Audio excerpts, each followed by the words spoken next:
Bonjour et bienvenue. Aujourd'hui, on se penche sur un débat qui revient souvent en France, là, en 2025. L'interdiction possible du voile islamique dans l'espace public. Oui, bonjour. On a des propositions diverses, hein. Gabriel Attal qui cible les mineurs, Jordan Bardella avec un objectif plus large.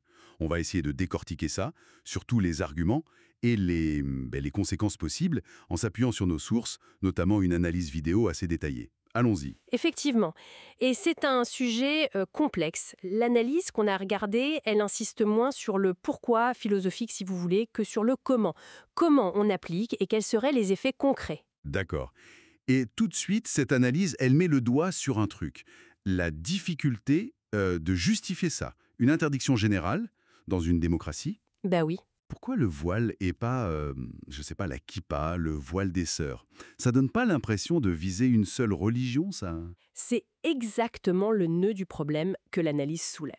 L'argument classique de la soumission implicite des femmes, il se heurte, d'après ce qu'on a vu, à une réalité juridique et factuelle. Il n'y a pas de plainte massive pour contrainte. Ah oui?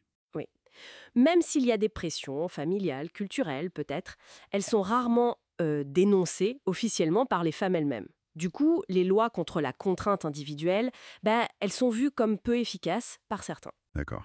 Et ça mène à l'idée d'une interdiction générale. Mais là, tout de suite, ça ouvre la porte à l'accusation de deux poids, deux mesures. Et au sentiment que, c'est l'islam qui est visé, quoi. Alors, si c'est si compliqué pour les adultes, cette histoire de contrainte, comme le dit l'analyse, est-ce que l'idée de cibler juste les mineurs, disons moins de 15 ans, comme le suggère Attal, ça change quelque chose ou c'est juste déplacer le problème? L'analyse dit que c'est pour mettre mal à l'aise les défenseurs du voile. C'est vu comme une tactique, oui. Mais l'analyse pointe un effet pervers possible, et c'est assez fascinant. Interdire avant 15 ans, ça pourrait paradoxalement presque légitimer le port du voile après cet âge. Ah bon? Comment ça? Un peu comme l'alcool, si vous voulez. Interdit aux mineurs, mais socialement accepté pour les adultes. Certains pourraient même interpréter ça comme une sorte de reconnaissance implicite, quoi. Je vois. Cela dit, ça force quand même à rendre un débat important sur le cas des fillettes. Là, la question du consentement, de l'influence des parents, elle est centrale, évidemment. L'analyse le note bien. Mais ok, passons à la justification. La question brûlante, c'est concrètement, on fait comment pour appliquer une loi comme ça? Qu'elle soit pour tout le monde ou juste les mineurs? L'analyse insiste sur le contexte français, les tensions, la difficulté parfois à maintenir l'ordre. L'application, oui, c'est présenté comme un vrai casse-tête. L'analyse envisage plusieurs scénarios, hein. Des troubles à l'ordre public, des manifs qui pourraient dégénérer. Hmm, Le risque pointé, c'est surtout ces images qui deviendraient virales, d'interpellations de femmes voilées. Ça, ce serait potentiellement très mauvais pour l'image de la France à l'étranger. oui, on l'imagine. L'analyse parle aussi d'une résistance passive, massive peut-être, le non-paiement systématique des amendes par exemple, et puis il ne faut pas oublier l'impact électoral. C'est-à-dire, Une mobilisation forte du vote musulman, qui est quand même jugé important, contre les partis qui soutiendraient l'interdiction. et dans la communauté musulmane elle-même, quelles seraient les réactions possibles, d'après l'analyse? Alors plusieurs pistes sont évoquées.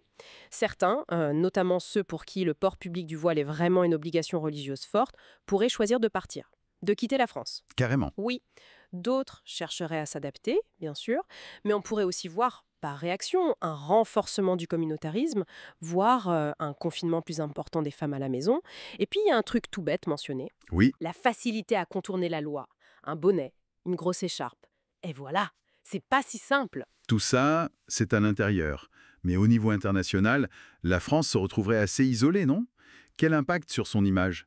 Et l'analyse mentionne une crainte plus grave encore. Oui, sur la scène mondiale, les critiques risquent de fuser. Accusations d'atteinte aux libertés, d'islamophobie, surtout si les autres signes religieux sont pas touchés pareil. Alors bien sûr, il y a l'argument de la libération qui pourrait être avancé. L'analyse cite l'exemple tunisien sous Ben Ali, mais la perception dominante serait sans doute négative. Et cette crainte plus grave, le point le plus sensible et le plus inquiétant que soulève l'analyse, c'est le risque sécuritaire. Même si statistiquement il est faible, le risque d'attentat. En représailles, par des groupes extrémistes. Bah oui, quand même. Vrai, paradoxalement, retourner une partie de l'opinion publique contre la loi. Pas par principe, mais juste par pur pragmatisme sécuritaire. Pour avoir la paix, quoi. Donc, en résumé, si on suit cette analyse des conséquences pratiques, l'interdiction du voile, c'est beaucoup moins une simple question de principe philosophique qu'une décision avec des implications énormes et potentiellement explosive. Exactement, et ça nous laisse avec une question qui va au-delà de notre source du jour, je pense, au-delà de ce que chacun pense du voile en soi. Quelles conditions sociales, politiques, sécuritaires un pays doit vraiment réunir pour pouvoir, disons, sereinement envisager et surtout appliquer une mesure pareille, une mesure qui touche aux libertés individuelles, aux religieux, sans risquer d'aggraver les fractures ou de provoquer l'inverse de ce qu'on cherche. C'est une réflexion qui dépasse le cadre de cette discussion, effectivement. Merci pour cet éclairage. Merci à vous.